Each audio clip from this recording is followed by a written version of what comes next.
saying hello to scientists with me, Alan Griffiths. Today we have Professor Henry Arthur Blamfield. Hello, Henry Alan. Arthur? Henders? Arths? Professor? Yes. How do you prefer Professor? Professor, please. Professor's your... Or Professor Blamfield. Professor Blamfield. So leave Henry Arthur out of it today. Please. We'll leave the pen out of it. Okay. Do you not want it back? Now you've got it, yes. World-renowned chemist specialising in dust. Yes, yes. You say world-renowned, nobody knows you, do they? Oh, I'd contradict that, Alan. I'd say quite a lot of people know me within the science community, particularly dust.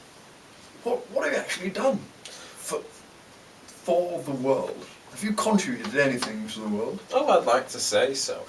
You'd like to, but have you? Yes, I do believe I have, because I mean that's what science is all about. So whether or not you're researching in dust or rubber fragments, I think it's useful in some way. You're somewhat evading the question. What have you done?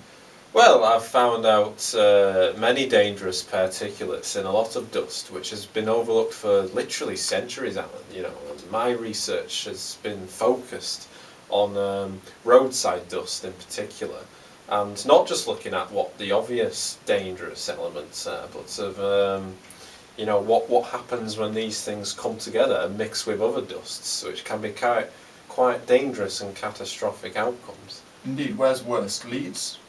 Oh yes, it's amongst one of the worst places for dust. Lots of dust. It's a very dusty city. The reasons for this? The people? A lot of factors. Traffic, people, lack of birds as well. Leeds, your band, Chemistry Between Us, baby. Yes. Played in Leeds. Yes. Your gig probably not going to be remembered for the right reasons, so I think that's safe to say. Yes. You explain a bit about that. Well, it was just... We've heard plenty of opinions on the matter. I think it's only fair we hear the singer's own account. Well, Alan, I mean, I don't think it's anything to be taken that seriously. It was just me and some of the lads from the lab just thought we'll make a band together. Bit of a joke, you know, but we got some local record labels feigning interest, though. Well, feigning interest. Yes. Not actually any interest. No, but one of them was the brother of a local radio DJ. Forgot his name, and he did play our record once on his early morning show. One of your songs. Yes. I was Isaac, yes I was, don't tell me I wasn't Isaac, I am. Yes. It's a rather convoluted title, but it's actually something you believe you were Sir Isaac Newton. Yes, I was Isaac Newton twice, actually, not just once. How? Just how? I was Isaac between the ages of 4 to 19, and then again after his retirement from the Royal Mint.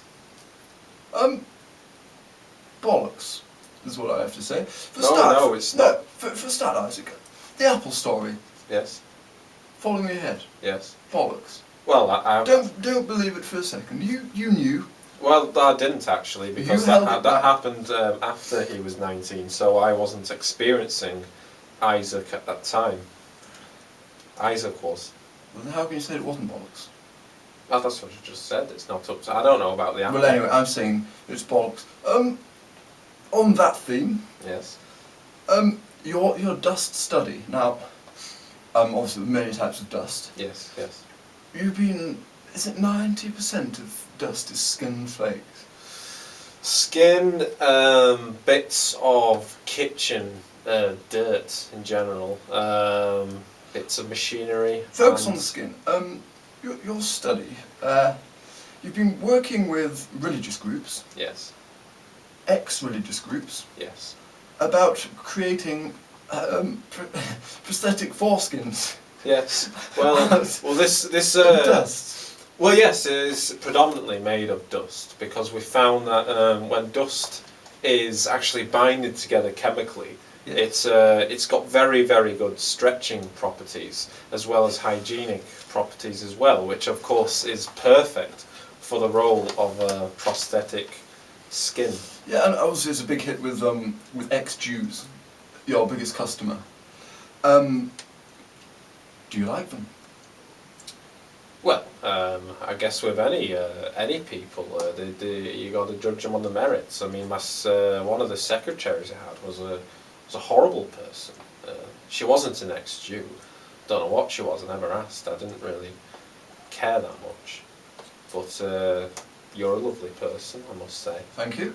That's great. Many people say so. Many people don't. Yes. Well, thank you. This is quite marvellous. I myself am not Jewish, but I like them. That's good to know. Jesus was one. He was the king of them. He was the king.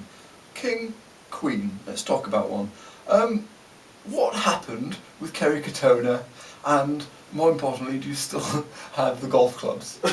Well, Alan, that was a funny event. I was out with a party with Kerry and a couple of lads from the lab.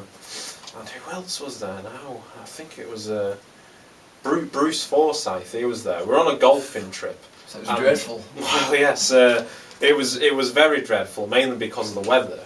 And Brucey, God bless him, he tried to keep up the spirits by doing some tap dancing for us. But of course, he was in his golf shoes, and his foot got stuck.